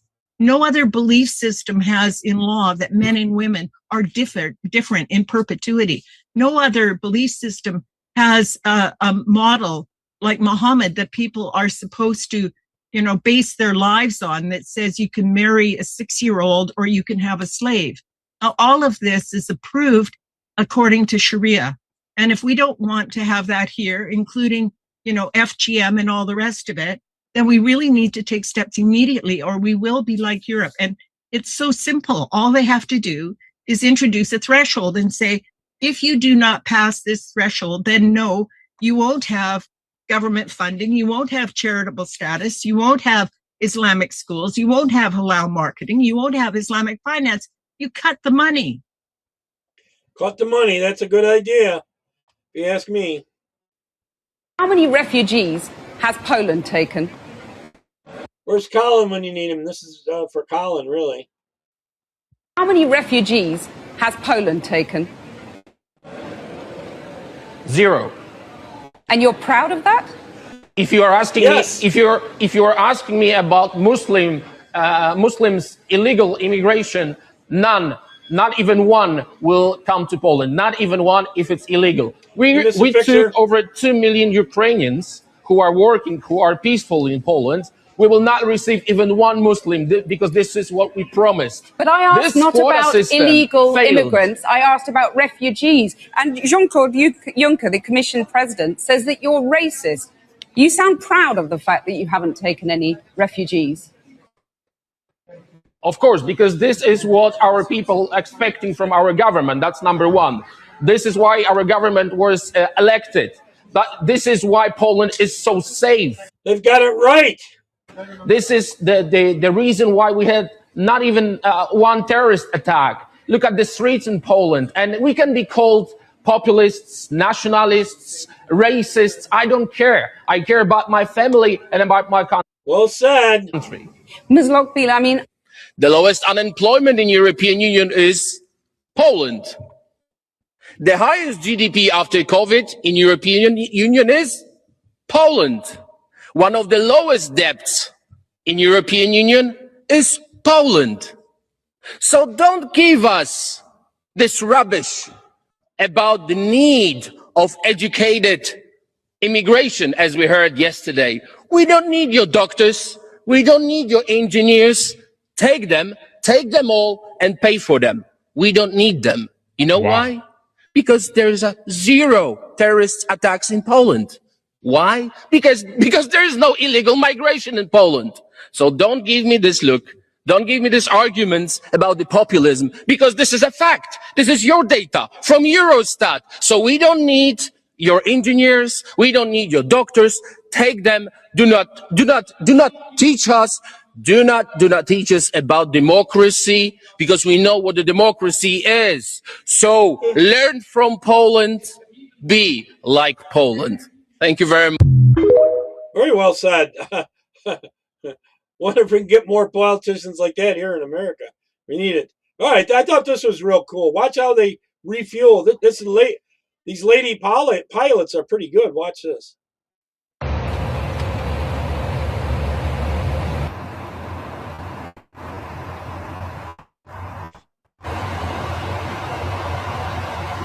Gotta have a real steady hand for this.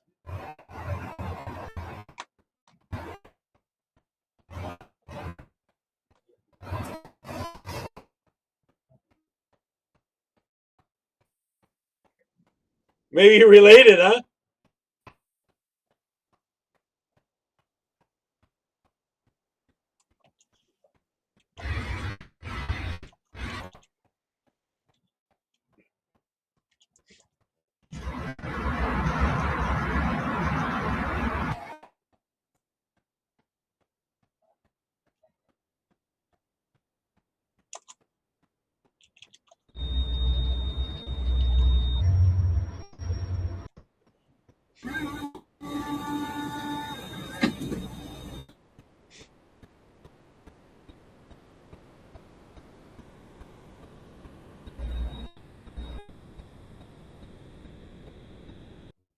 I thought they were pretty good.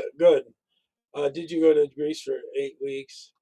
Yeah, I think the Polish have it right. They've been overrun before by Russia back in the day. Hey, this is for the Ayatollah of Iran. If you're not the Ayatollah of Iran, you can skip.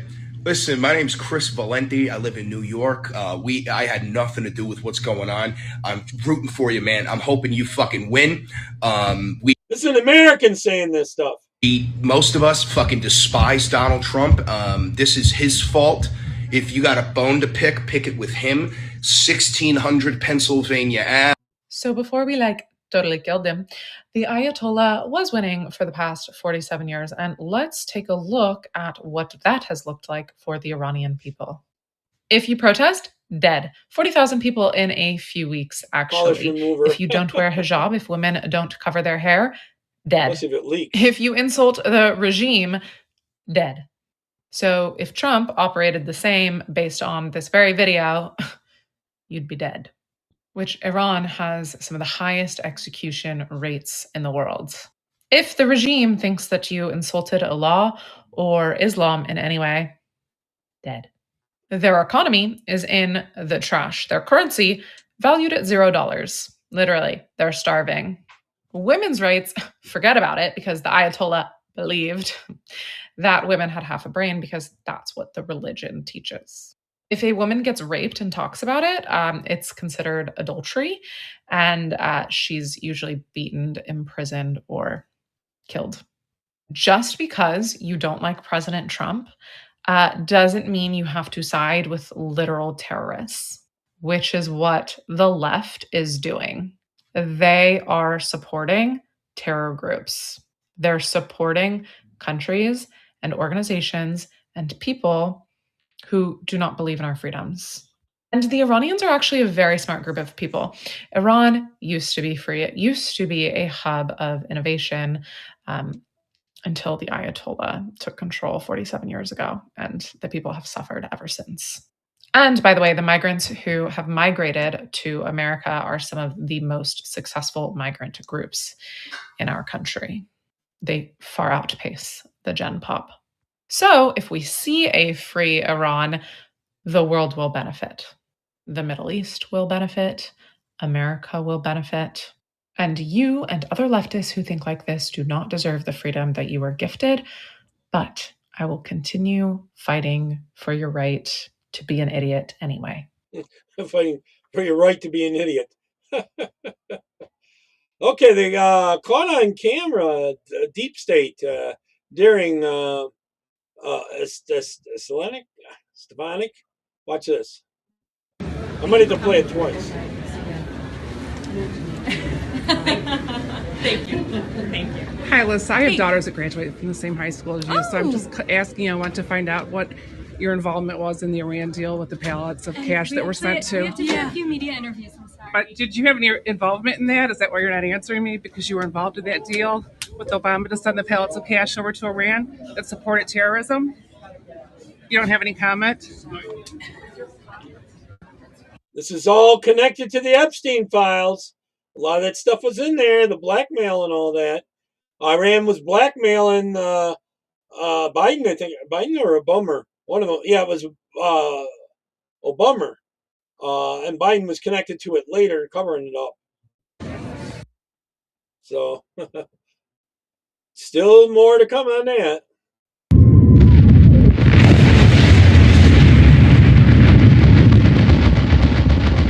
I have a feeling this is AI, but I'm not sure.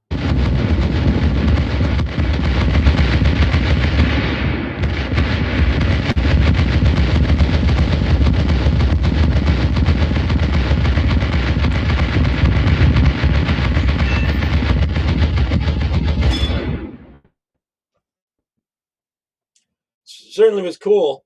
All right, these at our consulate there, the Pakistanis are trying to attack the American consulate here. Watch. Watch how the cops handle it.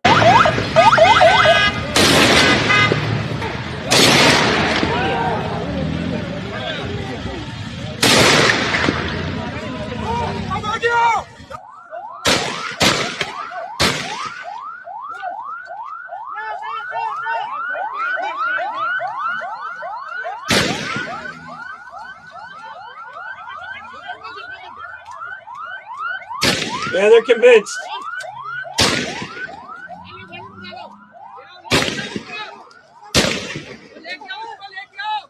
I didn't see him speak today. I bet you it was pretty good, Pat.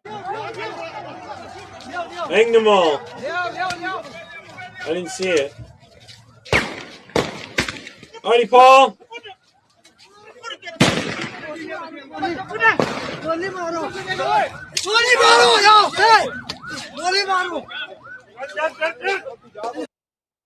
Reminder, I'm going to hit you over the head.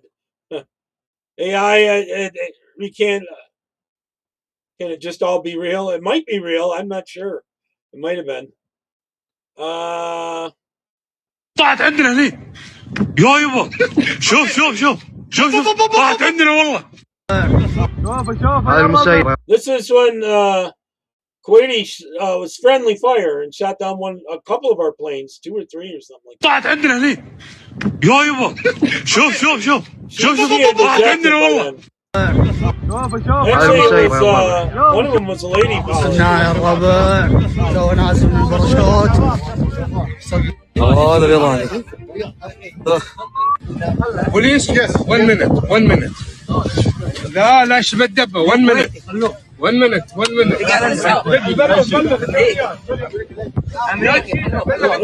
It turned out to be a lady pilot. I think this next one's the one with a lady one.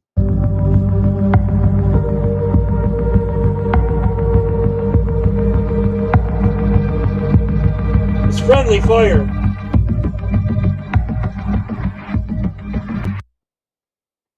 So I know one of the clips I have. It turns out it was a lady pilot.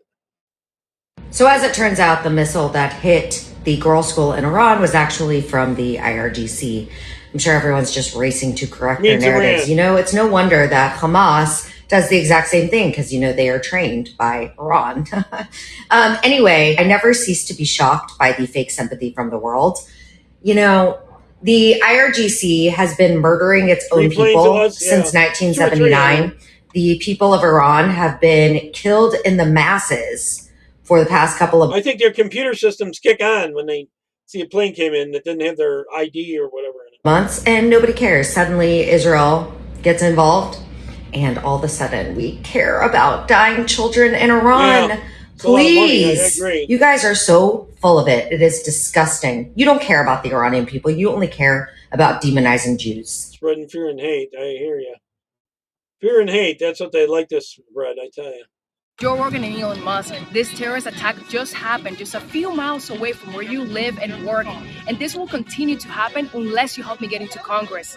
Because guns are not the problem. It's all the Muslims that will rape or kill by any means necessary. And if they don't have any guns, they will just blow themselves up or use their bare hands. So Joe Rogan and Elon Musk, this is not just an election that is happening on Tuesday. This is the future of your children. How the polls looking out there in Texas? Are you going to win all the primaries that you need to? Is it looking good? The same day that Trump takes out the Iranian supreme leader, reporter asks him, who's going to take his place? And Trump's like, I don't know. I guess the position's open. I'm creating jobs in Iran, too. It's too good. I'm trying not to laugh, but that is too funny. I agree. It was funny as heck. We'll go with this one next. Here we go. 400,000 Iranians flooding the streets of LA. Cue the burning cars, looting stores. What is this lady doing? She's walking aggressively toward that car. Oh, flowers. Well, that's new. What is this dude up to? Huh. Let's pick it up trash. They gotta be chanting something at the cops. This is where. No flowers. Oh, this is a different crowd than the Free Palestine people. Am I right?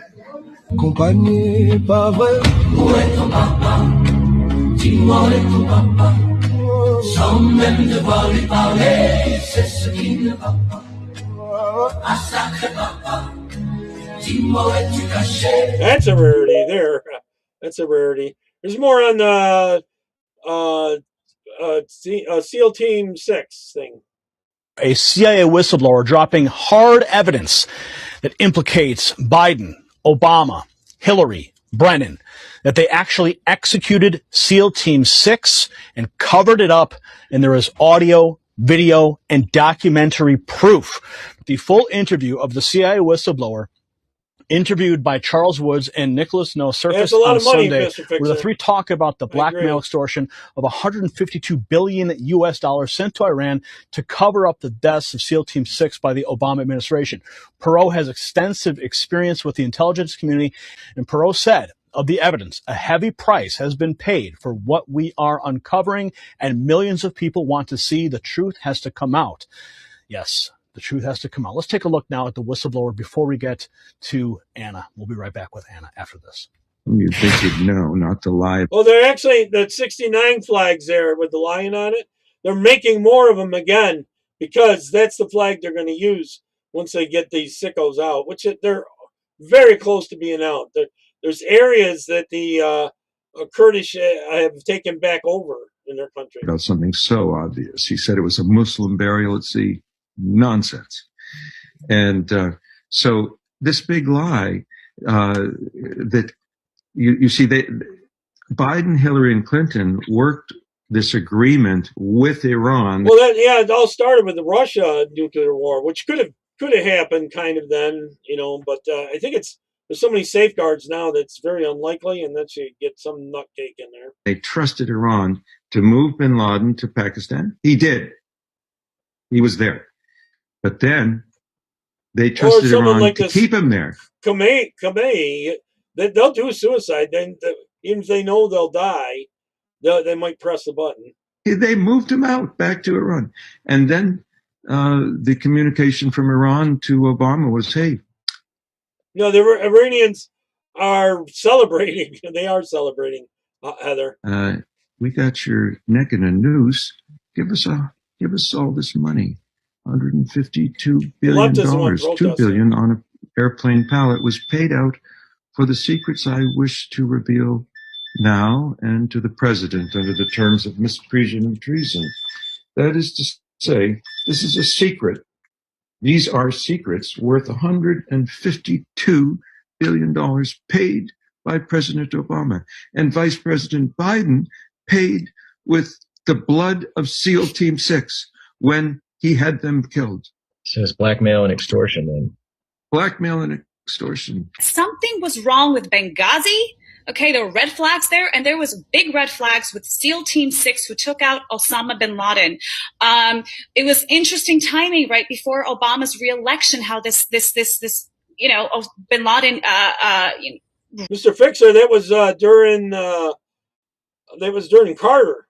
Raid happened, but turns out that all of these stories, they're all linked together. This is the best kept secret in this country until now. It is time to come forward, and I'm so blessed that this man, Alan, who has an extensive history. I played the extended version of this video earlier, and right at the beginning of my broadcast, if you want to go back and look at it. History in the Middle East, over 20 years working intelligence in the Middle East, saying it's time to release this information. Seems YouTube didn't like it. They knocked me off for a minute, and then a minute and a half I was off, and it came back. I'll tell you a little quick preview of what it's about. Obviously, you have Nick No, who is a Benghazi whistleblower who reached out to Charles Woods after his son died in Benghazi. He was a sniper up on the roof in Benghazi. His father, Charles Woods, never knew what happened to Tyrone Woods. He was lied to by the Obama administration, telling them that they have done everything that they could. I guess it was a body double. To protect those men, which was a bold-faced lie. They did not. And Alan, Charles Woods explains it in his presentation, which is up on my YouTube if you want to see the entire presentation. He explained what Obama wrote him a 3-sentence letter, Gary. The entire operation to take out Osama bin Laden was orchestrated with Hillary Clinton. So Hillary Clinton goes off. She sends out SEAL Team 6. They intentionally timed it so that it would help them in the election. They don't tell Obama. They say, Obama, you're going to have to deal with this, because they've been hiding Osama bin Laden in Iran. And apparently, I mean, even CBS News punted a story back. And Iran knew about it. And Iran knew about it. They were hiding him there. Back in 2010, CBS News punted a story because they thought it would be harmful to Barack Obama. So it was actually known, but they dropped the ball. So what ends up happening is you have the SEAL Team 6 goes in, Hillary orders the hit, and then Iran sends Osama bin Laden down to that hideout where he was supposedly hiding. But I can't tell who's here unless they say something. Then they switch him out last minute. Yes. SEAL Team 6 goes in there and they kill the decoy. And now they go up in the air. They finish their mission, but now they all know that they didn't kill Osama bin Laden. But America, everyone's celebrating in front of the White House that very moment. So now you've got a serious problem on your hands. And Iran says, guess what? We're going to tell the world that you lied to your people unless you send us the money. They said, hold Osama until we're ready. And then what happened was Iran, last second, like you were saying, last minute, decided to take Osama out. And so there was a decoy, a double, whatever it was. When the SEAL Team 6 team came in to kill Osama, they were... So Obama was working with Iran, cooperating with them, even before that. So they were going to have him hold them and all this and that. They had direct orders not to take the body back home. You saw with Saddam Hussein, it was all over the place. You know, his pictures were everywhere. They took the body. They did a DNA test, confirmed it was Saddam Hussein. But with bin Laden, it was never happened. It never happened. They told them to basically throw his body parts over the mountains, which in the news media, they said it wasn't. They dropped his body in the water, which, by the way, is haram, which Alan explains, having lived in the Middle East over 20 years. He said that's haram. When you bury a Muslim, you bury them in the ground and their head faces Mecca. There is no way that they would ever, as a Muslim, and John Brennan being director of the CIA would know that because he's Muslim himself, he would know not to ask them to drop it off over the mountains. You're going to find out that 3 former CIA directors were all implicated by allowing this to continue to keep bin Laden alive in Iran. Yeah, that was during Carter was installed. They moved him from Iran over to Pakistan for the trophy kill. Instead of just giving him to us, Iran was like, all right, here, take him. They were going to give him to us. And instead, Hillary and Biden and them cooked up this plan to have him transferred to Pakistan for a trophy kill. They want to do a trophy kill. Right before his reelection. Yeah, they wanted to do it right before his reelection. And then, so, yeah, you know, fast forward a little bit, he is reelected. One thing that people don't know, though, is that the payments to Iran were related to that. I've heard 2 things. I've heard that bin Laden, that wasn't him as his body double. I mean, I guess we'll never know if they buried it at sea, that story, right? But either way, even if they did kill him or didn't kill him, the payments occurred because of that transaction. And of course, the pallets of cash are kickbacks, right? Did they ever really explain what all that money was for? I forgot what Obama was saying. Oh, we had to give them billions to them for what? So the transaction of SEAL Team 6's. Oh, I'm talking about. So afterward, after the this all happens, SEAL Team 6 gets shot down. It was only a really short time after that, and that was highly suspect even to us. And when we were briefed on it and everything, none of it made any sense. Nobody knows where they are at any time. Practically a handful of people do, and for them to be targeted so easily, like sitting ducks. We cannot move forward unless people are held accountable. And I mean very, very senior people. Start with Obama and work your way down. You're going to prison for treason. Okay? Treason. There's a lot more to that and more to come out on that. It's definitely coming. All right, okay. A leftist woman refused to serve him at an ice cream place or something. You can't believe this one. Right? Which is discrimination. Yeah, we're at Smoothie King, and they're discriminating and saying we cannot get service because Jake has a Trump service on. Okay, so you said you were going to leave, so please just have a great day and leave so we can continue what we're doing. We were just wanting a smoothie, and you literally looked at us, and I asked you if everything was okay. You said we don't feel comfortable serving you because of my husband's hoodie. Yes. That is discrimination. Okay, well, have a great day. That is illegal. That's illegal. I said Trump discriminates us. Right? That has nothing to do with us wanting a smoothie. Okay, but that's what you support. That's what you love. You don't. But you don't own this. You don't own Smoothie King. You're gonna no longer have your job. Literally. Like, I'm confused. Is this a joke? Good luck maintaining your employment. I don't care. Have a great day. When your company is charged, yeah, you will. So literally, Jake's wearing his hoodie. They would not serve us because Jake's wearing a Trump hoodie. Talking about discrimination? It is embarrassing. No, what's embarrassing is that we're American citizens and I wanted to get a smoothie. Because my manager said she said the same thing to you. That's why I'm saying what I'm saying to you, okay? But then, hey, you know that's a crime, right? It's not. Discrimination is a crime. We have the right to refuse service here, and that's what we Not did. due to political views, though. Not due to political views. You asked her what was wrong, and she said that she was uncomfortable, right or wrong. You asked the question, she answered, have a great day. Have a great day. The door is right there. Have a great day. How embarrassing. Have a great day. Call the police. Okay? Wow. Discrimination. Yeah, I am going to call the police. I call the lawyer and use that video. Totally. This is Mandami, about Mandami. I stand before you as the first Muslim mayor in our city's history, and this year as the first Jummah that I have attended in that new position. Oh,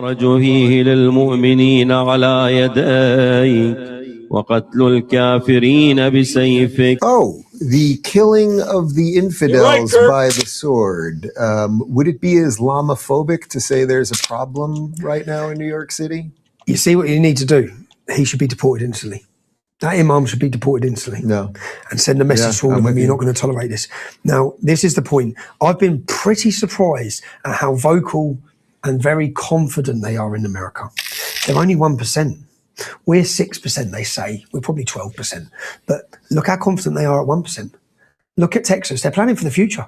They're planning to take Texas. Yeah, Texas has a huge problem. The Dallas area is out of They're planning to take right it. Yeah. It's planned. They're planning to take it. 50 mosques in the last 2 years. If they take it, you can't win elections. They're planning for the future. And right now, look, not all Muslims are bad. I get that. But the peaceful Muslims are irrelevant. They're irrelevant in Syria. They're irrelevant in Afghanistan. They're irrelevant. They're not going to stop it. They're not going to save her. They're not going to save her. So, I don't know if she ever said where it was. Heather. You need to save yourself. And you cannot allow this to grow. There's 45 countries we can look at to learn from history. Islam has never, ever, ever, ever peacefully coexisted. They come in a small number. Once they get to a certain percent, they take over. Now, why does Britain or America or Europe think they're going to be the exception of this 1400-year history? It's the same book. It's the same Islam. It's the same teachings. It's the same Islam that governs Sharia law or governs Saudi Arabia, these totalitarian states. It's the same Islam in America. Yeah.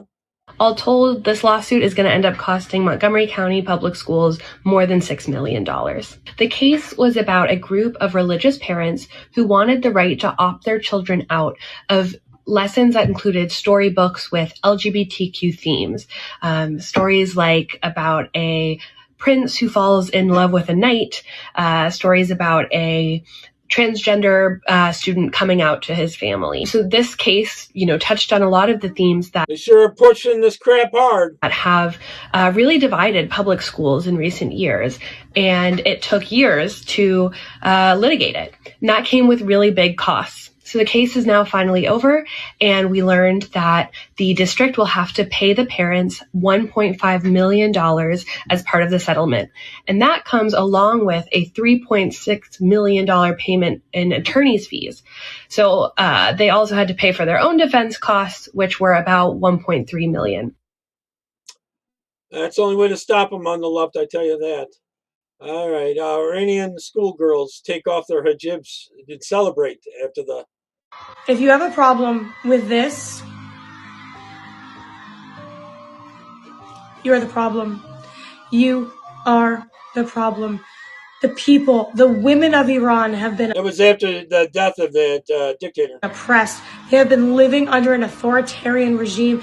They have been murdered. They have been kidnapped. They have been tortured. And if you have an issue with us as Americans coming in to offer them freedom, you are the problem. Yep. Here's Bill Maher. 15 countries in the Middle East, including Gaza, have laws that require women to obey their husbands. Laws, not just Harrison Butker's opinion. And those societies also have guardianship laws, which means a woman needs permission from her husband to work, to travel, to leave the house, to go to school, to get medical attention. Nothing?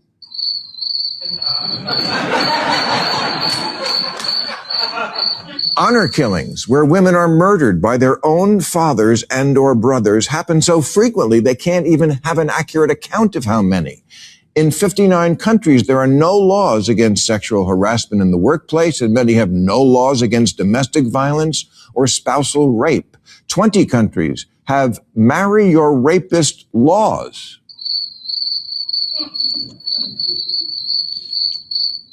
Multiple societies have laws about what jobs women can and can't do. Make a Barbie movie about that. 30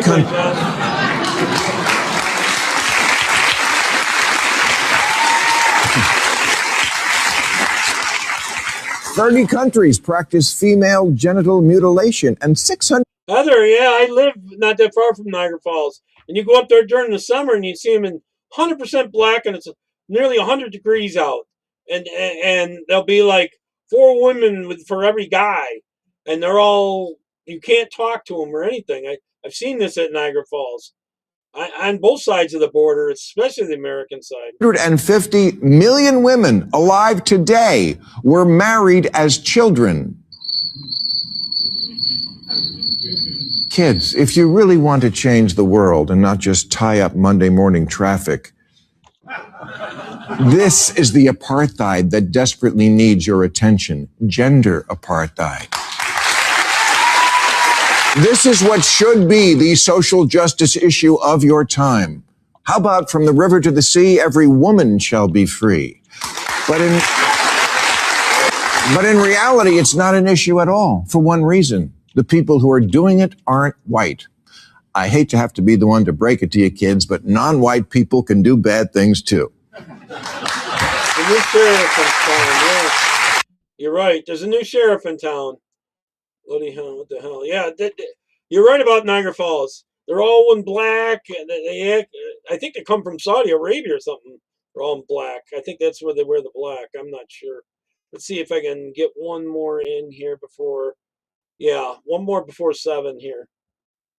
Dude, I'm so tired of explaining myself to people. It is so exhausting to get this through your thick head. I should be on at 5 tomorrow. I'm not going to do the second one today. I couldn't work it out with her time-wise. I think I'm going to record one with her, and then I'll let you know when I'm going to play it. We want the US to attack. We're happy that they're attacking because it's the only way to get rid of these cockroaches. Nothing else worked. The Iranian people have no weapons. They have no guns. They can't do anything. They can't do shit. Do you understand that? This was the only way. Get it through your heads. And I want to quote Mean Girls when I say, you don't even go to this school. Get out of here. Okay, I'll be on tomorrow about 5 p.m. Eastern time, okay? I'll catch up with Chad here in a few minutes. Take care. God bless everyone. Bye-bye. They did cut me off in the middle of the YouTube for a while, and then they put it back on. I don't get it. There's like a section of YouTube missing. They didn't want too much of that Clinton stuff known, I guess. All right. God bless. Bye-bye.